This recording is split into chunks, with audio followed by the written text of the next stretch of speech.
Ei, hoje à noite vamos entrar em um território um pouco desconfortável. Mas sejamos sinceros, desconfortável é praticamente a especialidade daqui. Você já ouviu falar de seitas, certo? Esses grupos estranhos que aparecem prometendo iluminação, salvação, ou, no mínimo, um lugar para pertencer. Mas por trás dessas promessas brilhantes, há algo que, se você desse um passo dentro, dificilmente sobreviveria por muito tempo. Antes de começarmos, já sabe, curta o vídeo se esse tipo de tema arrepiante te prende, e se inscreva no nosso canal para não perder os próximos. E comenta aí de onde você está assistindo e que horas são. Eu adoro quando alguém aparece dizendo que está vendo isso às 2 da manhã, quando claramente deveria estar dormindo. Agora, diminua as luzes, relaxe e deixe um barulho de fundo ligado, e vamos afundar juntos nesse caminho sombrio. Imagine-se caminhando em meio àquele nevoeiro mental que todos conhecemos bem: solidão, incerteza, dúvidas sobre o futuro. É nesse exato estado que surgem certos líderes carismáticos, oferecendo-se como faróis. Eles não dizem apenas "eu tenho as respostas". Eles dizem: "eu tenho as respostas que você estava esperando". E é aí que começa o magnetismo das seitas mais perigosas. Não são apenas pessoas fracas que caem. Médicos, advogados, artistas, jovens cheios de sonhos, todos já foram atraídos. A promessa costuma ser simples demais para ser ignorada, um sentido maior para a vida. Algo que a rotina corrida e fria da sociedade raramente entrega. Você se imagina cansado, voltando do trabalho, ou navegando pela internet de madrugada. De repente, surge uma mensagem que parece falar diretamente com você. Não é coincidência. Essas palavras são cuidadosamente moldadas para fisgar. É como aquele vendedor de carros que sempre insiste: "este modelo foi feito para você". A diferença é que, aqui, eles não estão vendendo um carro, estão vendendo uma nova identidade. E isso não é coisa nova. Na Roma antiga, por exemplo, cultos misteriosos prometiam vida eterna em troca de rituais secretos. O cenário mudou, mas a fórmula continua a mesma: crise mais promessa igual seguidores. A diferença é que hoje, em vez de templos de pedra, o palco pode ser uma sala alugada no subúrbio ou até mesmo um grupo de Telegram. Aqui vai um detalhe curioso. Muitos líderes de seitas começaram como artistas frustrados. Jim Jones, o infame fundador do Templo do Povo, era obcecado por encenações religiosas, cheias de gritos, lágrimas e milagres encenados. Era quase como um espetáculo teatral, só que com consequências mortais. O mais inquietante é que nunca dá para saber se esses líderes realmente acreditam no que pregam ou se estão apenas manipulando. Talvez seja um pouco dos dois. Alguns se veem como escolhidos, outros sabem que estão encenando um papel. Mas você, sentado no fundo da sala, não tem como distinguir. O ambiente, claro, é parte do truque. Imagine luzes baixas, abraços calorosos, sorrisos acolhedores. Todos parecem ter encontrado a tal resposta. É como entrar em uma academia de CrossFit, só que, em vez de te empurrarem para fazer burpees, estão te empurrando em direção a uma nova fé. E a pressão do grupo é quase irresistível. Tudo começa pequeno. Uma reunião, um café, um bate-papo descontraído. O custo inicial é baixo. Ninguém chega dizendo: "vamos viver isolados e preparar veneno". Isso vem depois, quando você já está emocionalmente amarrado. No começo, eles oferecem justamente aquilo que você sente faltar: pertencimento, comunidade, propósito. E o detalhe mais sombrio: muitas vezes eles realmente entregam isso nos primeiros meses. Você se sente mais vivo, mais visto, mais importante. O mundo lá fora parece cinza, enquanto dentro tudo é colorido, cheio de abraços e cânticos. É como a fase da lua de mel em um relacionamento abusivo. E sejamos francos, todos nós temos essa vulnerabilidade. Talvez você nunca caia em uma seita religiosa, mas já acreditou em uma dieta milagrosa, em um curso online que prometia mudar sua vida, ou em alguma tendência viral que parecia revolucionária. O mecanismo é o mesmo. Você se sente parte de algo especial, exclusivo. Pense nisso com humor por um segundo. E se os líderes de seita lançassem um aplicativo? Baixe já o Cult App. Em 3 cliques você se junta a nós, com direito a cantos de boas-vindas e sacrifícios ocasionais. Se não fosse trágico, seria engraçado. Mas não é piada. Nos anos 1970, O governo americano chegou a financiar programas de desprogramação para resgatar jovens de seitas. Era quase um exorcismo moderno, só que em vez de crucifixos, usavam psicólogos e palestras intermináveis. Alguns juram que funcionava, outros dizem que era só uma lavagem cerebral ao contrário. Agora, feche os olhos e se imagine ali. Uma sala cheia de pessoas sorrindo, repetindo frases encorajadoras. Mãos que se entrelaçam, vozes em coro, olhos fixos nos seus. Você nunca mais estará sozinho. Quem resistiria? É aí que mora o perigo. O que começa como promessa doce e acolhedora é, na verdade, o primeiro passo de uma estrada sem retorno. O mais cruel é que essa necessidade humana por conexão tão genuína e tão bonita pode ser transformada em arma. Talvez você pense, eu jamais cairia nisso. Mas seja honesto. Se alguém oferecesse um lugar onde nunca mais iriam te julgar, onde seus medos desapareceriam, e cada dia começasse com abraços e palavras de encorajamento, você tem certeza de que diria não? Essa é a porta de entrada. O momento em que esperança se transforma em armadilha. E é exatamente aqui que a nossa primeira parada termina, porque na próxima sessão vamos descer ainda mais fundo, até o caso mais extremo de todos, o Templo do Povo, onde milhares acreditaram ter encontrado o paraíso e acabaram vivendo o pesadelo definitivo. Você já ouviu falar daquele ditado: se algo parece bom demais para ser verdade, provavelmente é? Pois é. No universo das seitas, esse ditado não é apenas um aviso, é quase uma sentença de morte. O exemplo mais extremo, e também o mais lembrado, é o Templo do Povo, liderado por Jim Jones. Talvez você já tenha ouvido esse nome. Talvez só o associe à expressão beber o Kool-Aid. Mas, acredite, a realidade por trás dessa frase é infinitamente mais horrível do que qualquer meme de internet poderia sugerir. Tudo começou de forma aparentemente inofensiva.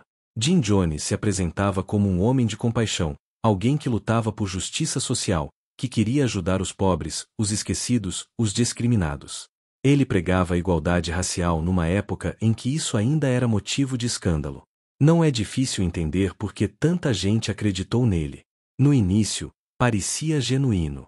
Você pode imaginar, centenas de pessoas reunidas em igrejas simples, cantando, sorrindo, acreditando que finalmente tinham encontrado alguém que se importava de verdade. Para muitos, Jim Jones não era apenas um líder religioso. Ele era um pai, um guia, até mesmo um salvador. Mas a busca pelo paraíso raramente termina em flores. Aos poucos, as mensagens de esperança foram se tornando exigências de obediência. Pequenas regras viraram grandes sacrifícios. Questionar Jones era quase como questionar a própria existência. E, no meio desse processo, veio a mudança mais radical. O grupo decidiu se mudar em massa para Guiana, um país na América do Sul, onde construíram o que chamaram de Joneston. Era vendido como um paraíso tropical. Terra fértil, sol constante, uma comunidade livre de racismo, capitalismo e opressão. O refúgio perfeito para todos que acreditavam no sonho. Mas a realidade era bem diferente. Imagine chegar a esse paraíso e encontrar casas improvisadas, trabalho pesado do nascer ao pôr do sol, comida escassa, doenças tropicais e vigilância constante. Não era um refúgio, era uma prisão camuflada.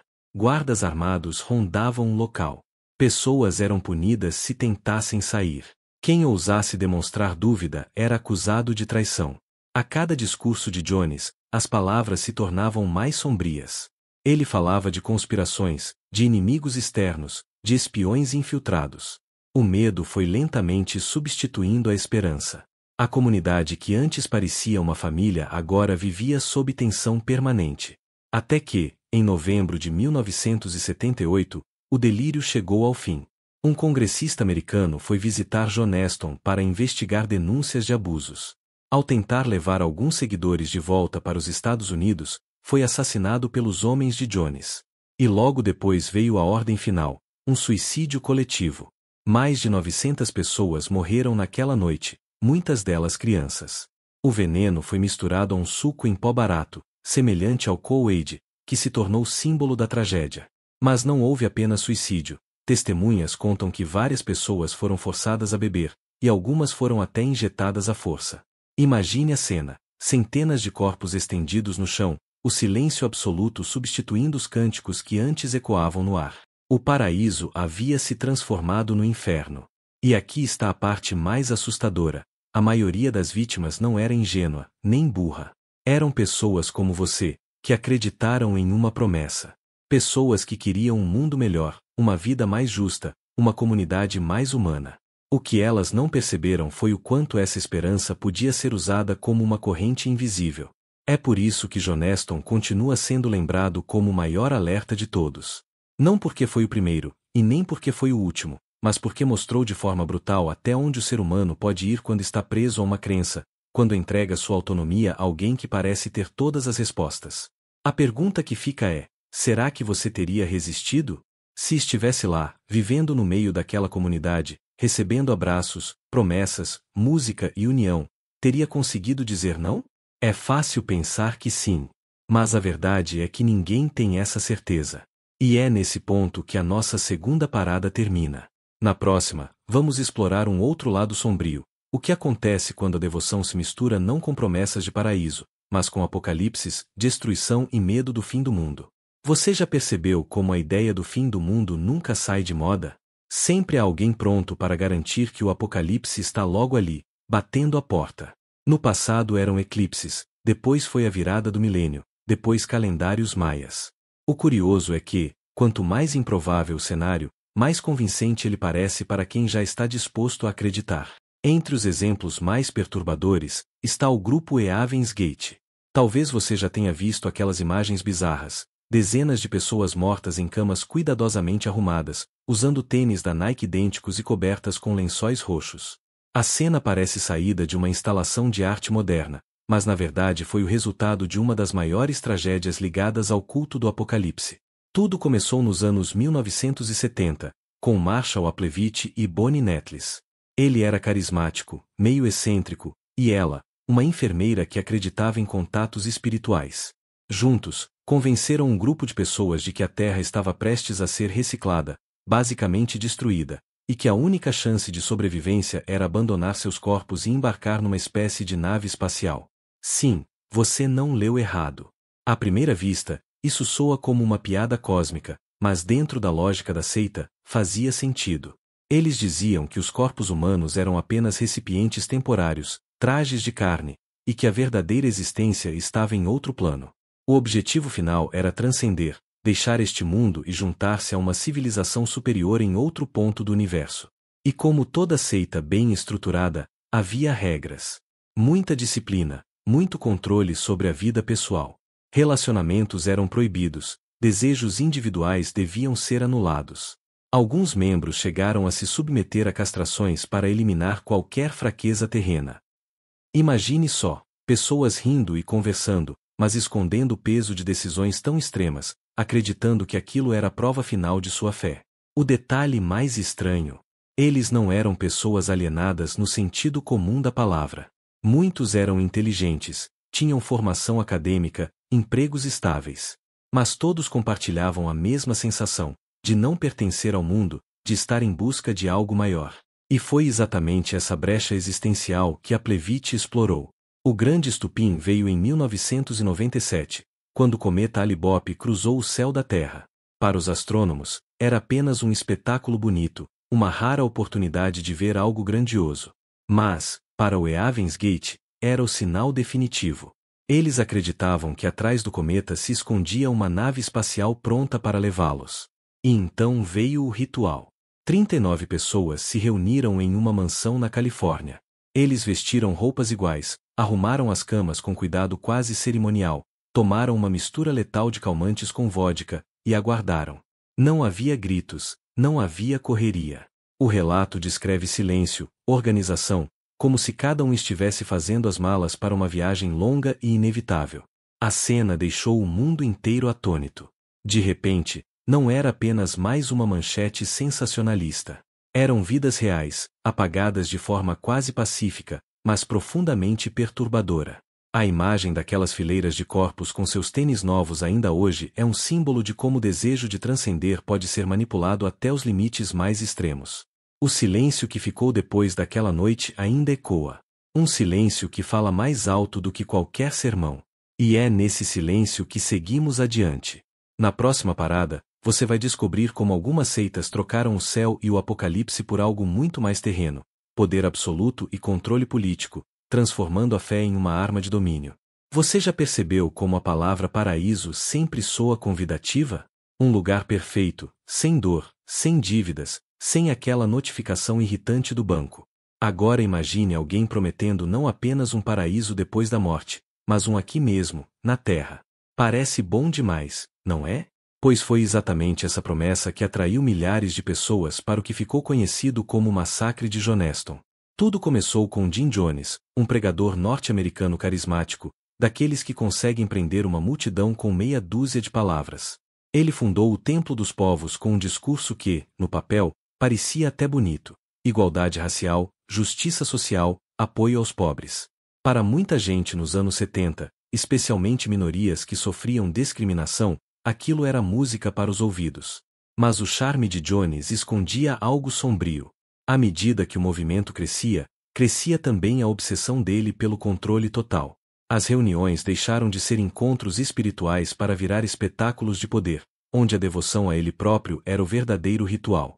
Aos poucos, a linha entre fé e obediência cega desapareceu. E então veio o plano grandioso. Jones levou seus seguidores para Guiana, na América do Sul, prometendo a criação de uma comunidade ideal. Chamaram o lugar de Joneston, uma espécie de paraíso socialista religioso isolado no meio da selva. Mas, se você fechar os olhos e imaginar o que realmente havia lá, verá algo bem diferente: calor sufocante, mosquitos sem fim, jornadas de trabalho exaustivas, e um clima constante de vigilância. O suposto paraíso logo se transformou em prisão. As cartas dos membros eram censuradas, visitas externas eram raras, e qualquer tentativa de sair era vista como traição. Jim Jones, cada vez mais paranoico, controlava tudo: o que você comia, quando você dormia, até o que você pensava. Ele tinha microfones escondidos, guardas armados, e discursos intermináveis transmitidos por alto-falantes. Não havia silêncio, nem descanso. E como toda seita poderosa, o enredo caminhava para um desfecho trágico. Em 1978, após denúncias de abusos, o congressista norte-americano Leo Ryan decidiu visitar Joneston. Ele chegou com uma equipe de jornalistas e foi recebido com sorrisos ensaiados. Mas bastou alguns membros tentarem desertar para que a situação saísse do controle. O grupo de Ryan foi atacado na pista de pouso e o próprio congressista foi assassinado a tiros. De volta à comunidade, Jim Jones convocou o que chamou de ato revolucionário final. Você já deve ter ouvido falar dessa cena. Enormes tonéis de refresco com cianeto foram distribuídos, e mais de 900 pessoas, homens, mulheres, crianças, ingeriram o veneno. Algumas por convicção, outras por medo. Em poucos minutos, o que deveria ser o paraíso virou o maior suicídio coletivo da história moderna.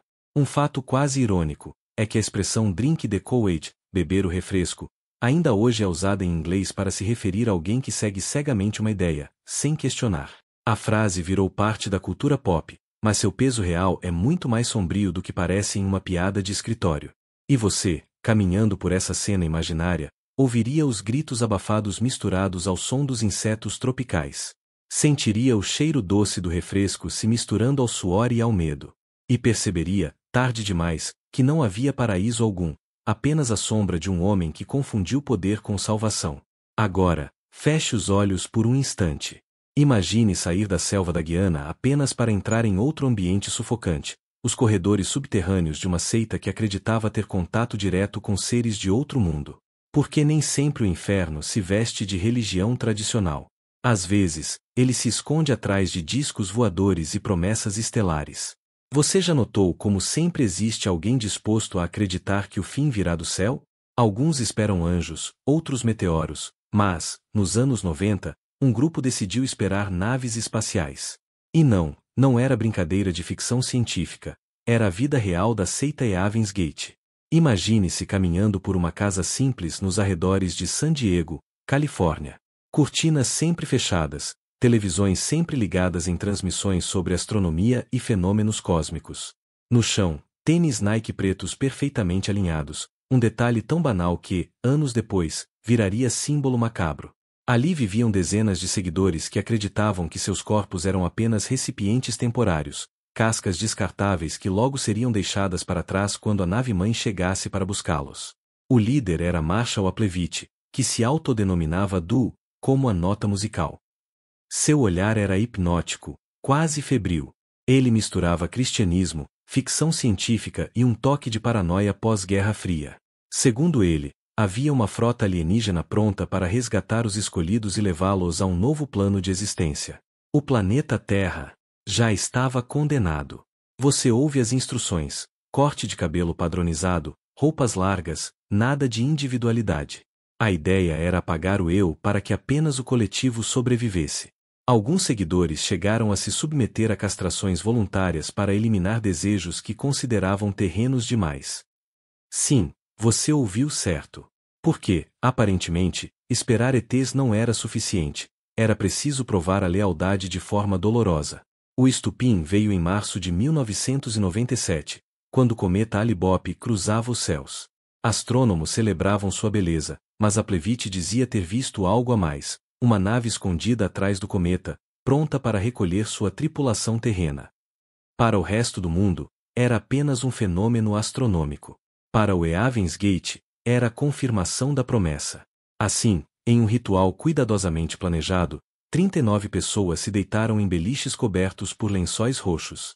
Cada uma vestia a mesma roupa preta, os mesmos tênis Nike, e carregava em seus bolsos $5,75, taxa de viagem, como chamavam com ironia.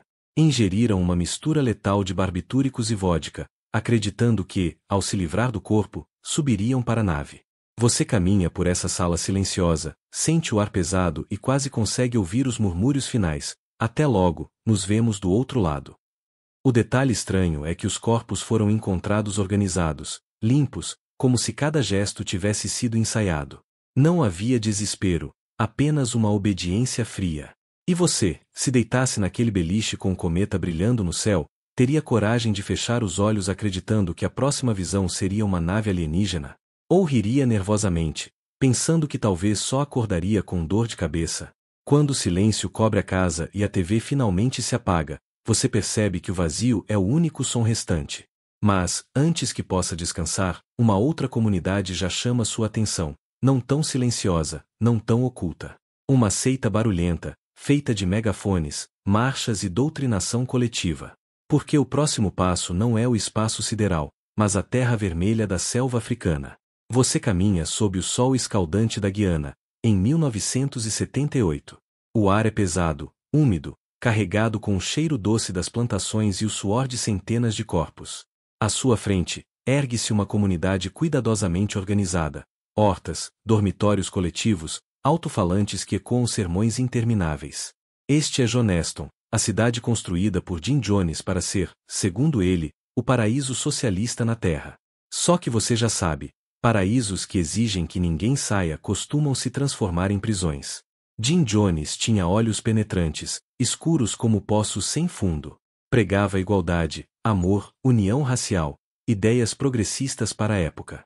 Mas, ao mesmo tempo, mantinha todos sob vigilância. Microfones escondidos, guardas armados e uma rotina de discursos que podiam durar a noite inteira. Imagine tentar dormir enquanto uma voz metálica soa em alto-falantes: sem mim, vocês não são nada. O mundo lá fora quer destruir vocês. O detalhe é que, em meio à paranoia, Jones fazia questão de distribuir óculos escuros Ray-Ban, um de seus símbolos de poder. Ele não era apenas um pastor, era uma estrela de rock em sua própria mente. Você caminha pelos corredores de madeira improvisados e observa crianças ensaiando músicas para receber visitantes. O som é inocente, mas você sente que há algo de errado, como um musical alegre ensaiado em uma prisão invisível. E então chega novembro de 1978. Um congressista americano, Leo Ryan, visita Joneston para investigar denúncias de abusos.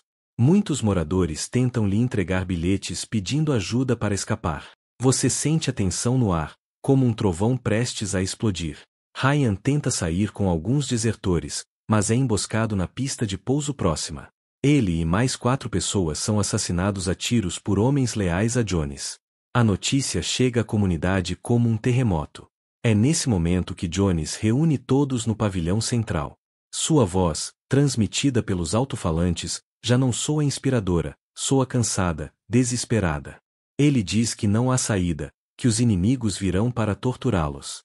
E então, ordena, é hora do ato final revolucionário. Baldes de uma mistura de refresco em pó com cianeto são preparados. Copos de papel passam de mão em mão. Você observa mães segurando seus filhos, tentando convencê-los a beber.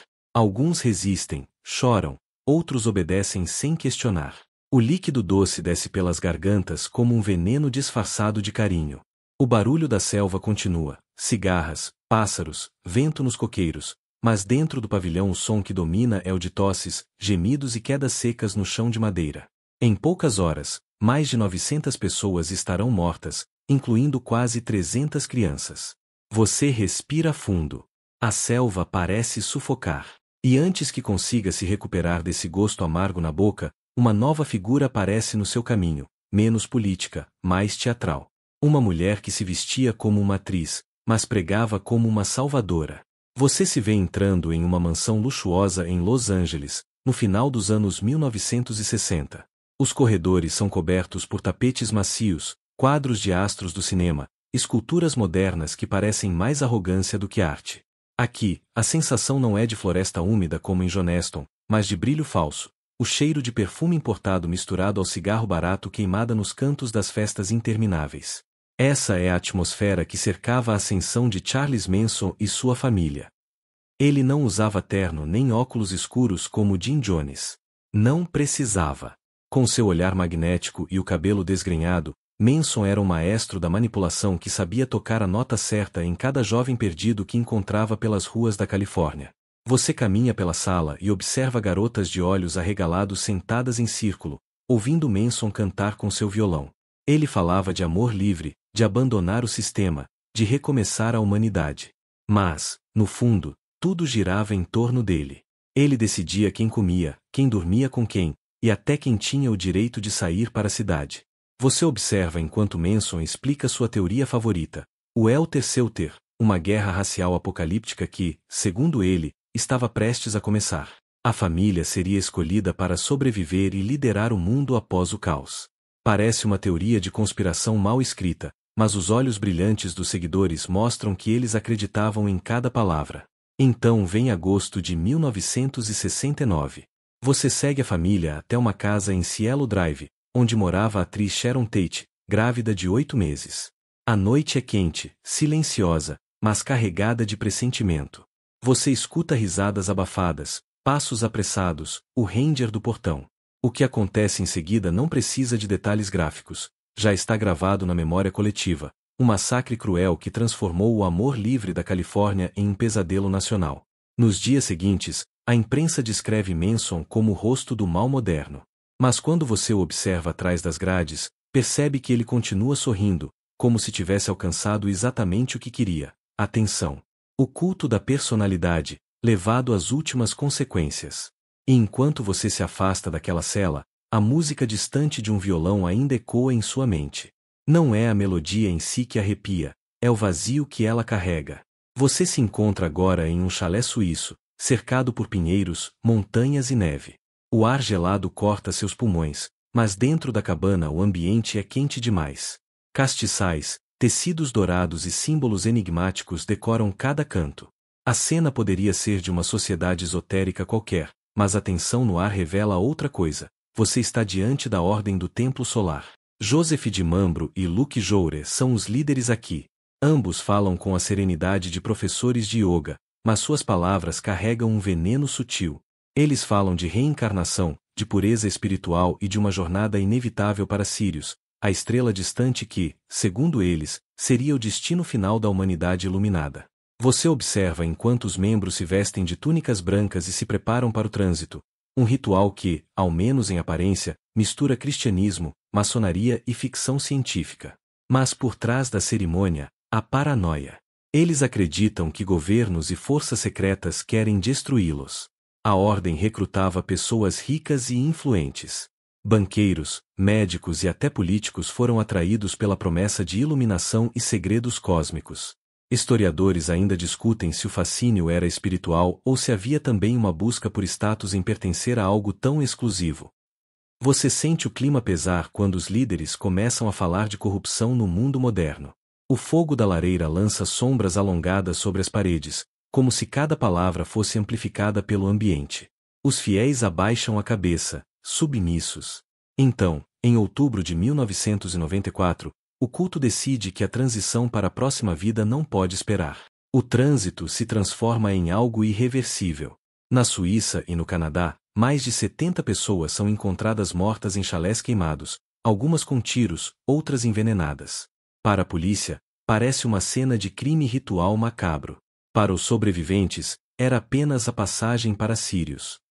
Você imagina o silêncio após as chamas, a neve cobrindo os restos daquilo que deveria ter sido um santuário espiritual. O contraste é brutal, a natureza serena contra a tragédia humana. E à medida que você caminha para fora daquele chalé enegrecido pela fumaça, percebe como o desejo humano de transcendência pode se tornar um bilhete só de ida, não para as estrelas, mas para a escuridão.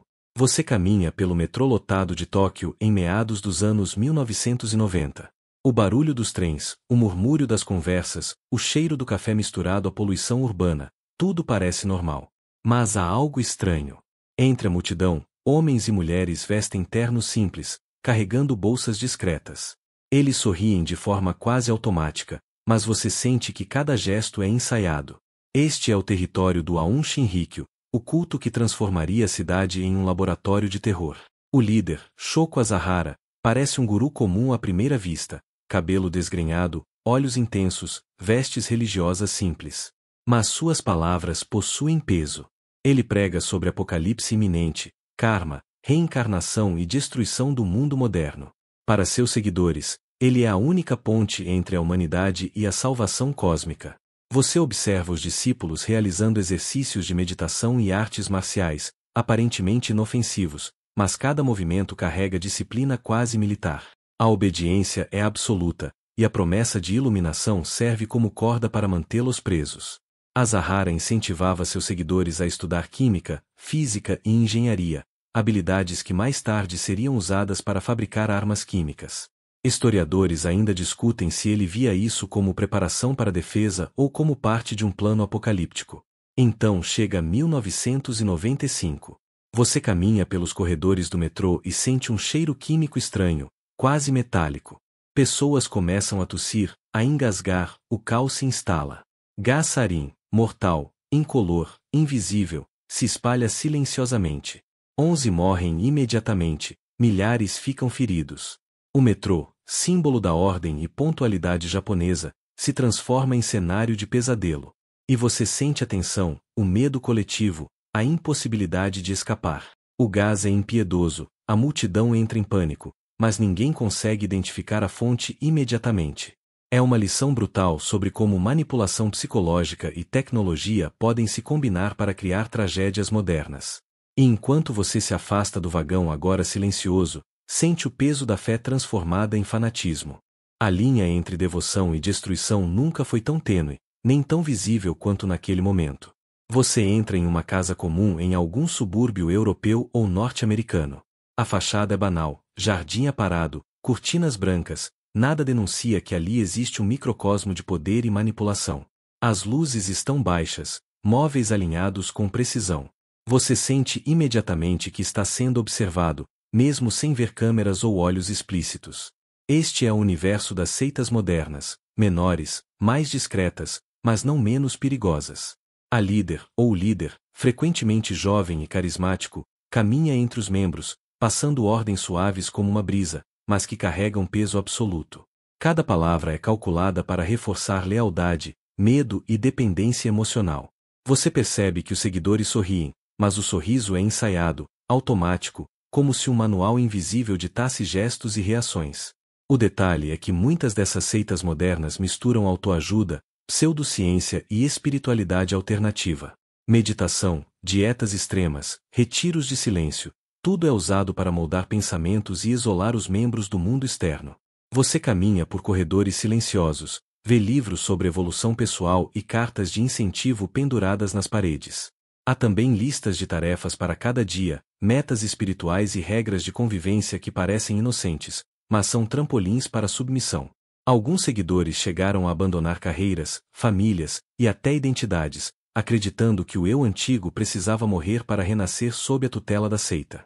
Em alguns casos, a líder incentiva rituais simbólicos, como queimadas de objetos pessoais ou promessas públicas de renúncia à vida antiga. Para você, parece teatral, quase teatral demais, mas para os membros, é um portal de transformação. Você se depara com depoimentos de ex-membros. Alguns relatam amor genuíno, comunidade e propósito, outros, trauma e perda de autonomia.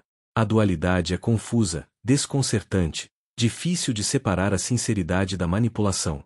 Algumas dessas seitas modernas utilizam hashtags e redes sociais como forma de recrutar e consolidar poder. Como se a fé pudesse ser vendida em likes e compartilhamentos, misturando marketing digital com doutrinação silenciosa. Você atravessa um corredor estreito, iluminado apenas por lâmpadas amareladas. Cada porta à sua esquerda e direita poderia abrigar uma história completamente diferente, mas o que une todas elas são o mesmo padrão: isolamento, regras silenciosas e manipulação psicológica. Aqui, pequenas seitas menores, muitas vezes despercebidas, transformam vidas sem chamar a atenção da mídia ou das autoridades. O líder, um indivíduo aparentemente comum, caminha entre os membros como se fosse parte da mobília. Mas seus olhos carregam uma intensidade inquietante. Ele não precisa gritar ou ordenar. Um simples gesto, um olhar, um sussurro, é suficiente para manter a disciplina. Você percebe o poder invisível da sugestão, como se cada mente fosse um circuito elétrico que ele sabe exatamente como manipular. O detalhe curioso é que essas seitas frequentemente usam rituais silenciosos, jantares coletivos sem falar, meditações extremas, exercícios que testam resistência emocional. Historicamente, algumas práticas datam de décadas ou séculos, adaptadas à modernidade com sutileza. Historiadores ainda discutem se essas práticas realmente têm origem espiritual ou se são invenções deliberadas para manter controle absoluto. Você observa os membros seguindo regras que parecem inocentes para qualquer visitante: horários rigorosos, proibições de comunicação com familiares, uso restrito de tecnologia. Mas cada detalhe serve a um propósito: fragmentar a identidade individual e reforçar a dependência do grupo. Alguns chegam a chamar isso de despertar espiritual, mas você sente a frieza por trás da fachada de iluminação. Nos quartos, livros e cadernos indicam exercícios de autoconhecimento, mas cada instrução carrega sutis mensagens de culpa e medo.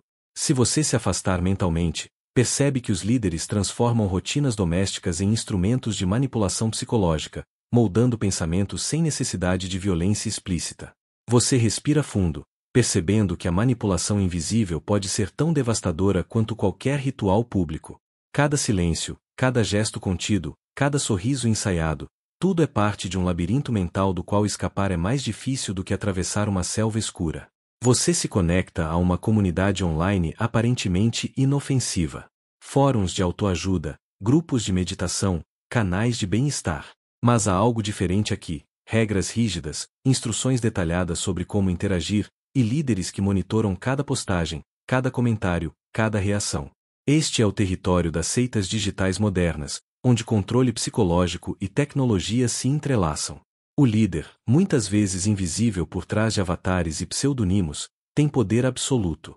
Com dados pessoais e algoritmos, consegue identificar medos, desejos e fragilidades de cada membro. Você percebe que cada interação, cada mensagem, foi projetada para reforçar dependência e obediência. Essas comunidades utilizam gamificação para manter engajamento.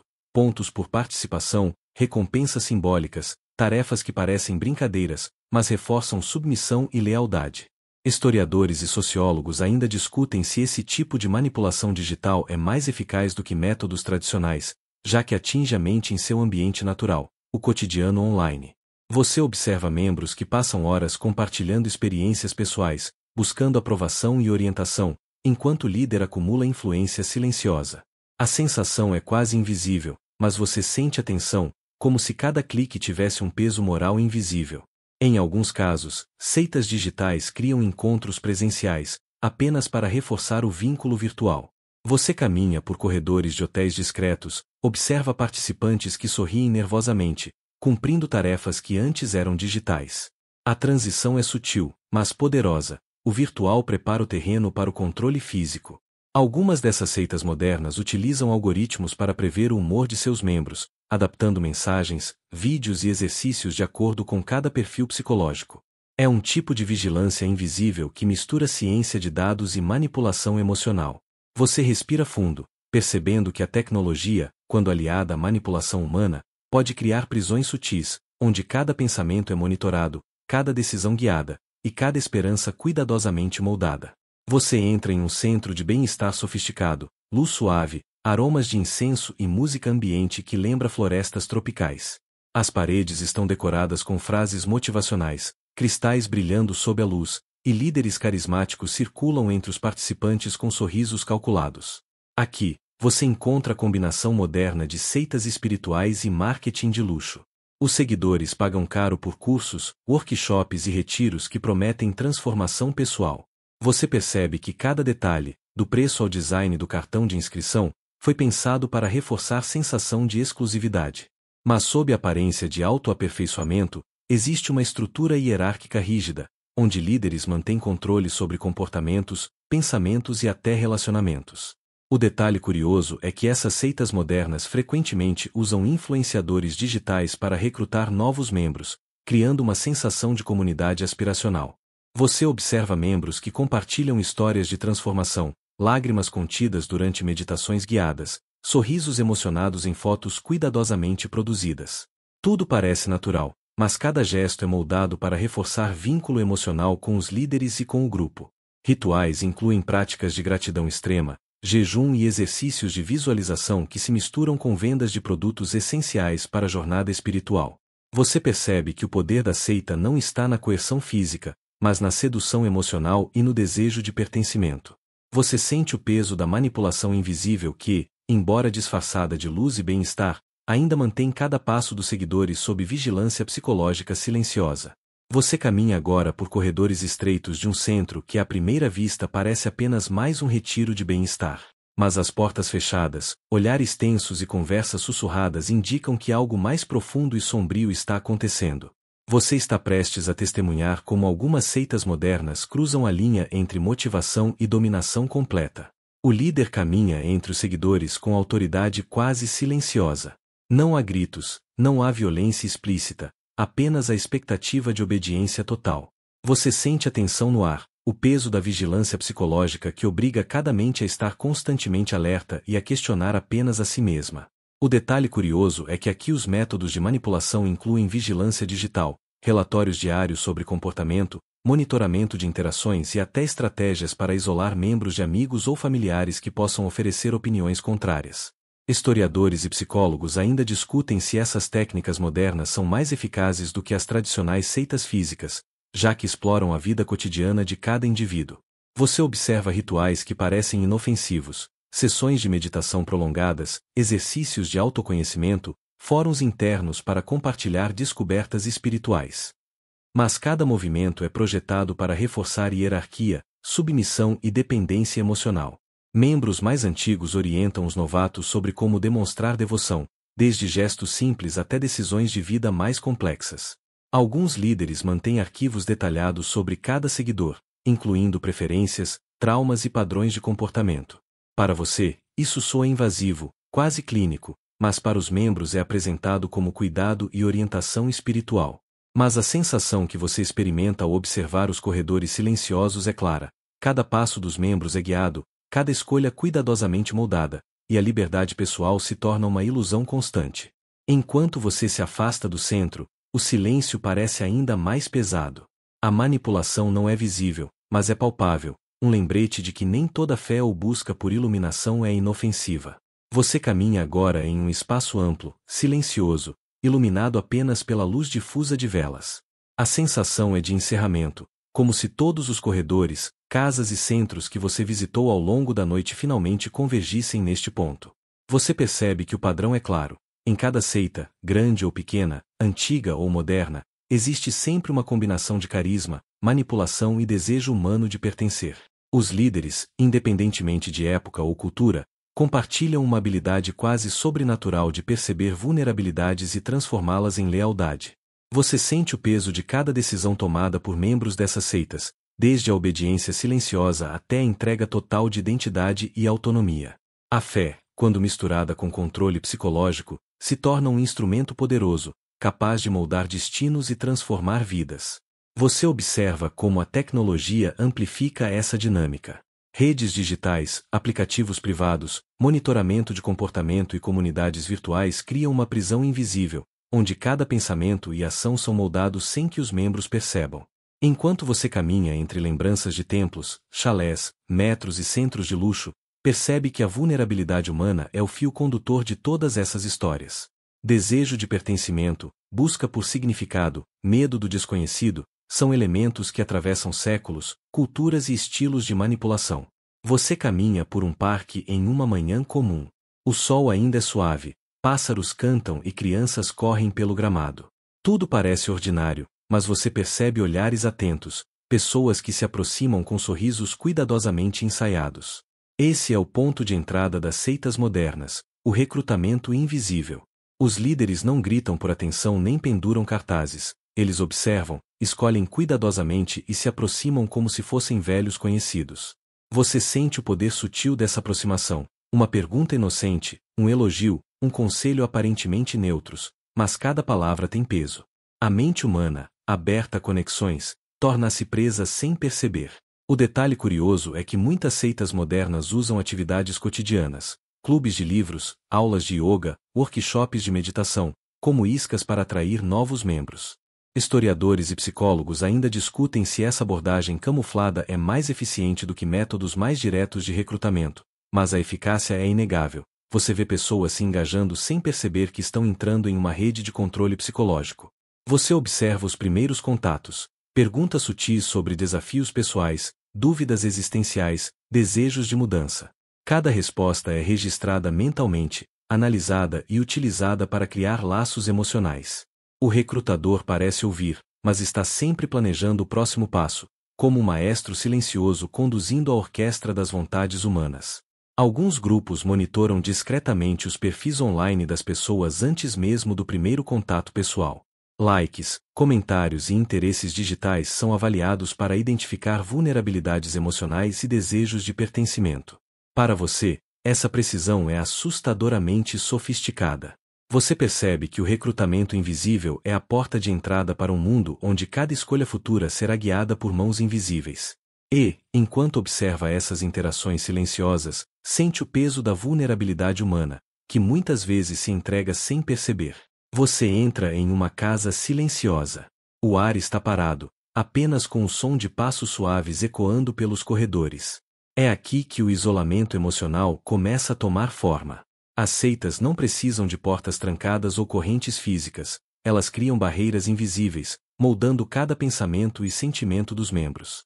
Você percebe que os seguidores, inicialmente conectados a amigos e familiares, começam a se distanciar. Convites são recusados, telefonemas demorados desaparecem, e o mundo exterior se torna um território incerto e desconfortável.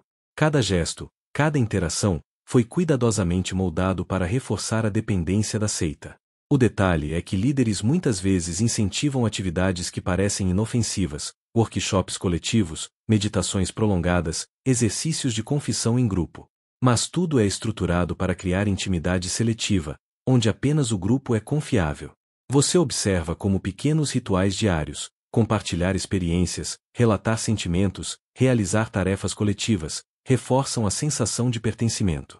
Para você, parece quase teatral, mas para os membros, cada gesto simboliza segurança, aceitação e significado. É um contraste inquietante, o conforto interno contra o vazio externo. Algumas seitas modernas chegam a criar tribos internas ou subgrupos dentro da própria comunidade, estimulando competitividade e lealdade simultaneamente. Essa técnica complexa reforça a hierarquia e controle emocional sem que os membros percebam a manipulação.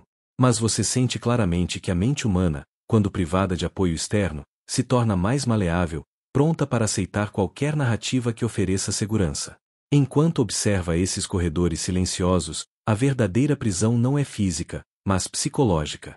E que cada sorriso, cada gesto de cuidado e cada palavra aparentemente gentil são, muitas vezes, ferramentas sutis de controle e dependência. Você se senta em um círculo silencioso, observando os membros ao seu redor, todos atentos às palavras do líder. Cada frase é cuidadosamente escolhida, cada pausa estratégica, como se cada sílaba tivesse o poder de moldar pensamentos. Este é o coração da doutrinação, o momento em que ideias e crenças externas começam a ser substituídas por uma nova narrativa, mais conveniente para os líderes. Leituras obrigatórias, exercícios de visualização, meditações guiadas, até práticas aparentemente espirituais, são utilizadas para criar uma coerência interna. O mundo exterior é perigoso, apenas o grupo oferece segurança, e qualquer dúvida é sintoma de fraqueza pessoal. Historiadores ainda discutem se essa combinação de métodos antigos e modernos torna a doutrinação mais poderosa do que no passado, mas os efeitos sobre a mente humana são evidentes. Você observa como cada membro repete certos mantras, escreve declarações de lealdade e revisita episódios do passado reinterpretados pelo grupo. Pequenas tarefas diárias, refletir sobre erros pessoais, relatar sentimentos, cumprir exercícios de gratidão específicos, funcionam como ferramentas de reprogramação mental. É fascinante e aterrorizante ao mesmo tempo. A mente humana se adapta, absorve e reorganiza tudo que é apresentado como verdade. Enquanto você observa o círculo silencioso, sente o peso da manipulação. A mente humana, tão adaptável e desejosa de pertencimento, se torna terreno fértil para ideias implantadas com precisão. Cada gesto, cada palavra, cada rotina é um passo a mais na construção de uma identidade cuidadosamente moldada pela seita. Você percebe que a reprogramação não é imediata, é lenta, contínua e imperceptível, mas incrivelmente eficaz. E a cada momento, a sensação de conforto dentro do grupo cresce, enquanto o mundo externo se torna cada vez mais estranho e ameaçador. Você agora percebe o poder da lealdade cega. Membros que antes eram indivíduos com desejos, opiniões e vidas próprias agora seguem ordens sem questionar. A linha entre fé, respeito e submissão se torna tênue, quase invisível. Cada gesto é monitorado, cada palavra observada, e a pressão social cria um medo sutil de desvio. O detalhe é que líderes frequentemente utilizam elogios seletivos, recompensas simbólicas e aprovação pública para reforçar comportamentos desejados. Um sorriso, uma palavra de reconhecimento ou uma tarefa concluída com sucesso se tornam vitórias emocionais que mantêm o membro engajado. Historiadores ainda discutem se o reforço positivo é mais eficaz do que punição direta, mas a eficácia é inegável. A mente humana associa obediência à aceitação social e à sensação de pertencimento. Você observa como pequenas transgressões são internalizadas como falhas pessoais. Um pensamento crítico ou uma dúvida silenciosa se transformam em culpa e ansiedade. A pressão para se conformar não é violenta, mas psicológica, e funciona com precisão assustadora. Algumas seitas modernas até desenvolvem sistemas internos de pontuação moral ou níveis espirituais, em que cada ação ou decisão é avaliada e classificada. Para você, isso parece quase como um jogo, mas para os membros, é uma forma de medir lealdade e status dentro do grupo. Você percebe que a lealdade cega cria uma identidade coletiva tão forte que questionar a narrativa do líder se torna uma ameaça pessoal. Cada gesto de submissão reforça a sensação de segurança dentro do grupo, e cada momento de dúvida é reprimido ou transformado em autoacusações. O ambiente parece tranquilo, quase pacífico, mas você sente a tensão invisível que mantém todos alinhados. A mente humana, tão naturalmente curiosa e livre, está agora moldada por sutil influência, medos internalizados e recompensas cuidadosamente distribuídas. Você está consciente de que o poder da lealdade cega não vem de coerção física, mas de uma mistura complexa de empatia manipulada, desejos internos e medo de perda social. É uma prisão psicológica que mantém cada membro preso, muitas vezes sem perceber. Você entra em uma sala silenciosa, paredes decoradas com símbolos e fotos de líderes. Aqui, o poder da seita se manifesta de forma invisível, mas extremamente eficaz, a vigilância interna. Membros observam uns aos outros, relatam pequenas transgressões, compartilham informações pessoais e monitoram comportamentos, muitas vezes sem perceber que estão servindo ao controle do grupo. Denúncias de comportamentos desviantes são transformadas em oportunidades de correção e fortalecimento espiritual. Historiadores ainda discutem se esse sistema de monitoramento interno é uma forma de controle mais sutil e eficiente do que a coerção externa.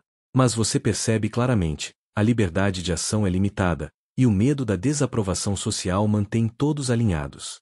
Você observa como pequenos erros, dúvidas ou hesitações são relatados e interpretados como sinais de fraqueza espiritual. Isso cria uma atmosfera em que cada gesto é pensado e cada palavra é medida. A pressão não é explícita, mas psicológica, invisível, mas constante. Algumas seitas modernas utilizam aplicativos internos ou grupos fechados em redes sociais para reforçar a vigilância. Cada membro pode reportar comportamentos problemáticos ou compartilhar insights pessoais, reforçando a sensação de que todos estão constantemente sob observação. Para você, é um sistema sofisticado, quase orwelliano. Mas você percebe que a essência é clara: a vigilância interna mantém o grupo unido, suprimindo pensamentos independentes e fortalecendo a narrativa do líder. Você percebe que a manipulação aqui não é visível, mas está em todos os gestos: um elogio controlado, uma repreensão sutil, uma conversa íntima que serve para reforçar o poder do grupo. Cada ação é uma peça de um mecanismo maior que mantém todos os membros alinhados e dependentes emocionalmente. Você sente o peso da observação constante, a tensão silenciosa que mantém cada mente na linha, e o contraste entre a sensação de pertencimento e a perda sutil de autonomia. É fascinante e aterrorizante perceber como a mente humana pode ser conduzida por forças invisíveis, enquanto a aparência é de harmonia e cuidado. Enquanto você caminha para fora da sala, entende que a vigilância interna não é apenas uma ferramenta de controle, é a espinha dorsal da manipulação moderna, mantendo cada membro dentro da narrativa da seita, muitas vezes sem que percebam. Você se senta em uma sala silenciosa, o ar pesado com a sensação de expectativa. Cada olhar, cada gesto, cada palavra é cuidadosamente observada. Aqui, você entende como a dependência emocional e psicológica é cultivada dentro das seitas.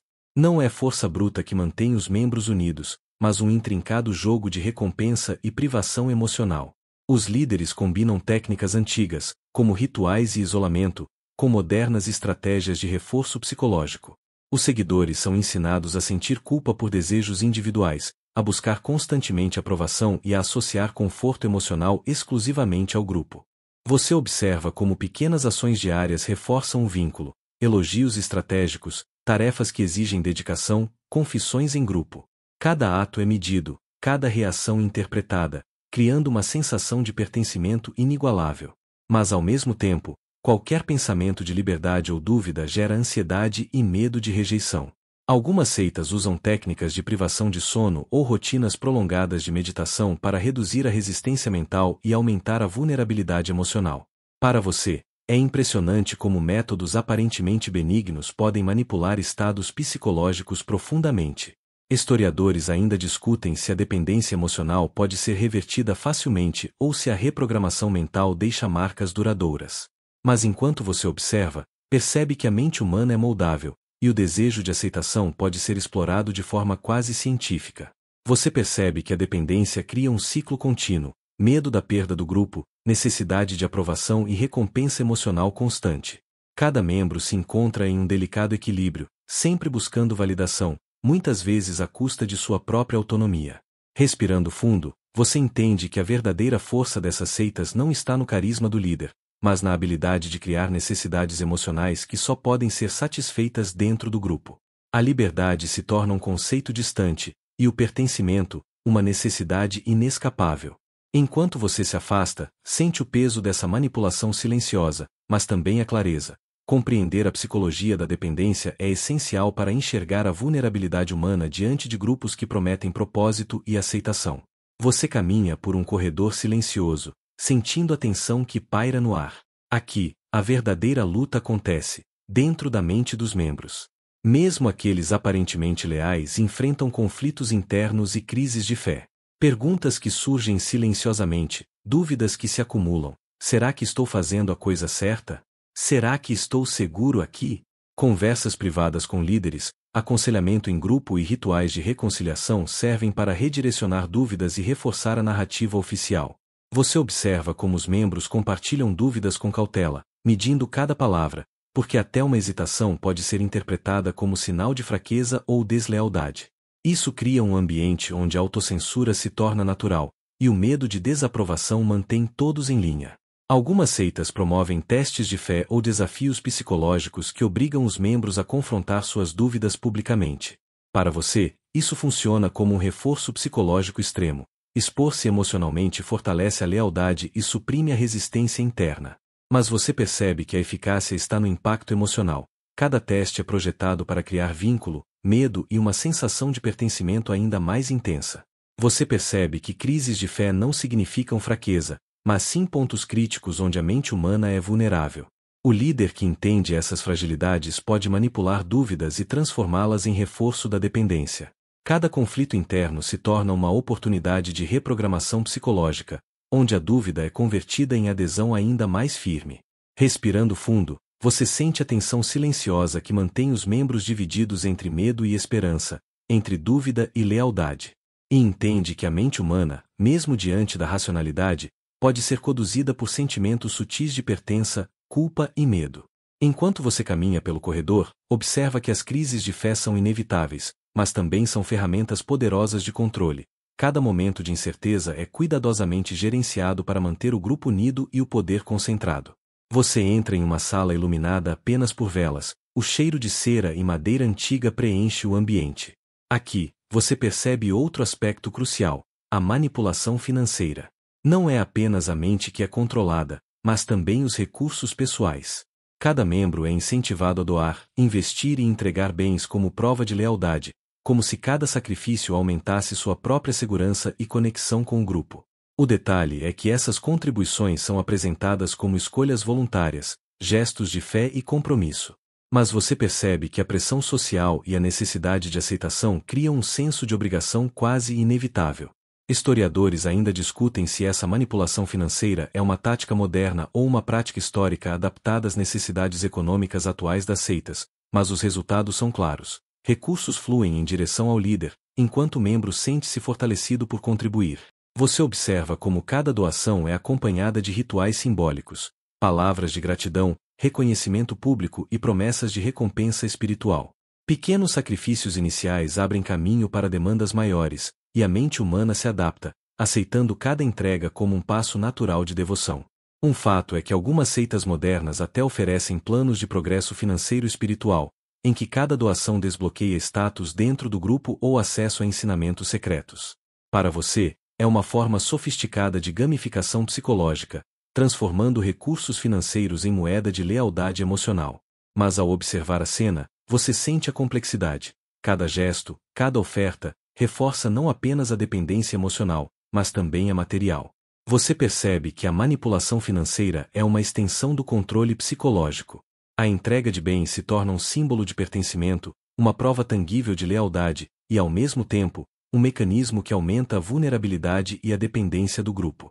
Cada centavo doado é mais que dinheiro, é uma peça na construção de uma prisão emocional e material. Agora você sente o peso silencioso dessa prática. O conforto emocional que os membros encontram no grupo é reforçado por sacrifícios concretos, tornando a fuga cada vez mais difícil, mesmo quando a mente começa a questionar. Enquanto você caminha para fora da sala, entende que a manipulação financeira é tão eficaz quanto a doutrinação mental, um laço invisível, mas poderoso, que mantém cada indivíduo preso entre fé, medo e pertencimento. Você entra em uma sala circular, iluminada por tochas que dançam contra as paredes. No centro, um pequeno altar com símbolos desconhecidos pulsa com uma energia quase tangível. Aqui, você percebe o papel crucial dos rituais. Eles não apenas consolidam crenças, mas também reforçam o poder do líder e a submissão dos membros. Esses rituais são cuidadosamente projetados para criar experiências emocionais intensas. Cada gesto, cada palavra repetida, cada ação simbólica, desperta emoções profundas, de reverência, medo ou êxtase. Você observa como os membros se comportam durante esses momentos: olhos fixos, respiração contida, corpo tenso e ao mesmo tempo entregue. O líder guia cada ação, cada oração, cada gesto, transformando a participação em um testemunho de devoção e lealdade. A experiência é quase hipnótica, e a mente humana absorve a sensação de pertencimento e controle simultaneamente. Para você, é como se tecnologia e tradição se fundissem para criar um ambiente psicológico irresistível e imersivo, onde cada sensação é projetada para reforçar submissão e obediência. Mas enquanto você observa, entende que o verdadeiro poder do ritual não está apenas na crença, mas na experiência sensorial completa, que deixa uma marca duradoura na mente dos participantes. Você percebe que esses momentos de submissão ritualística são estratégicos. Consolidam hierarquia, reforçam dependência emocional e emocionalizam a narrativa da seita. Cada gesto é um lembrete silencioso do poder concentrado nas mãos do líder e da vulnerabilidade de quem se entrega completamente. Você sente a tensão e a reverência que permeiam o espaço. A sensação de pertencimento se mistura com a perda de autonomia, criando um efeito poderoso e duradouro. E enquanto você observa, entende que a mente humana, quando exposta a experiências intensas, pode se moldar quase sem resistência. Enquanto você se afasta do círculo de tochas, percebe que os rituais não são apenas simbólicos, são instrumentos psicológicos precisos, transformando emoção em lealdade, experiência em controle, e submissão em poder silencioso sobre cada membro. Você caminha pelos corredores silenciosos do grupo, refletindo sobre cada experiência que viveu. Cada ritual, cada teste de lealdade, cada vigilância silenciosa contribuiu para criar uma prisão invisível. A sensação de pertencimento, antes tão reconfortante, agora pesa como correntes emocionais. Você entende que a fuga não é apenas física, é mental, emocional e espiritual. O detalhe curioso é que as seitas modernas combinam isolamento social, doutrinação diária e manipulação de informações externas para tornar qualquer ideia de fuga assustadora. Historiadores ainda discutem se essas técnicas são uma evolução natural das práticas antigas ou uma adaptação moderna ao comportamento humano, mas o efeito é claro: a mente se sente aprisionada. Você observa que cada tentativa de questionamento interno é rapidamente sufocada por culpa, medo e ansiedade. A fuga se torna impossível não porque as portas estejam trancadas, mas porque a mente foi cuidadosamente moldada para acreditar que o mundo exterior é perigoso, hostil e sem sentido. Cada membro, inclusive você, está preso por laços invisíveis de lealdade, dependência e manipulação emocional. Algumas seitas utilizam comunicação digital contínua para reforçar o controle. Mensagens de incentivo, lembretes de tarefas e contatos diários criam uma sensação de presença constante, tornando a desconexão quase impossível. Para você, é como se a vigilância nunca dormisse, mantendo todos em um estado constante de alerta emocional. Ainda se discute se a fuga impossível é realmente uma questão de controle ou se a mente humana simplesmente se adapta à dependência emocional, tornando a liberdade uma ideia abstrata. Mas enquanto você sente o peso dessa realidade, entende que cada gesto, cada sacrifício e cada ato de submissão contribuíram para criar esta prisão invisível. Então você percebe a profundidade do efeito. A fuga não é apenas física, é um processo psicológico complexo que mantém cada membro ligado ao grupo, às regras e às expectativas. A mente humana, tão naturalmente livre e curiosa, está agora condicionada a permanecer em um ciclo contínuo de devoção e obediência. Enquanto você caminha em silêncio, sente uma estranha mistura de fascínio e temor. Fascínio pelo poder silencioso do controle psicológico, temor pelo quão profundamente a mente pode ser manipulada. E então, mesmo em meio a esta prisão invisível, há uma clareza silenciosa. Compreender essas dinâmicas é o primeiro passo para reconhecer vulnerabilidades e entender o comportamento humano em contextos extremos. Agora, respire fundo, deixando o ar preencher lentamente seus pulmões. Sinta cada músculo relaxando, cada preocupação sendo suavemente dissolvida. Imagine uma brisa leve que acaricia sua pele, trazendo uma sensação de paz que se espalha lentamente, do topo da cabeça até a ponta dos dedos. O mundo lá fora continua em movimento, mas aqui, neste momento, você está seguro, protegido, envolto em uma calma reconfortante.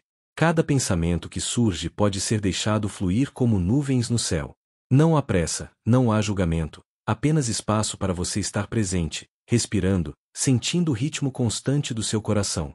Imagine-se em um lugar sereno, talvez um jardim tranquilo, uma praia silenciosa ao pôr do sol, ou um campo aberto com grama macia sob seus pés. Tudo ao seu redor emudece para que você possa sentir paz. Enquanto os olhos se fecham lentamente, cada respiração profunda leva embora qualquer tensão restante. Sua mente se acalma, seu corpo relaxa, e uma sensação de segurança se estabelece, firme e reconfortante. Tudo que você experimentou antes pode ser observado à distância, sem peso, apenas como lembrança, enquanto você permanece seguro aqui e agora.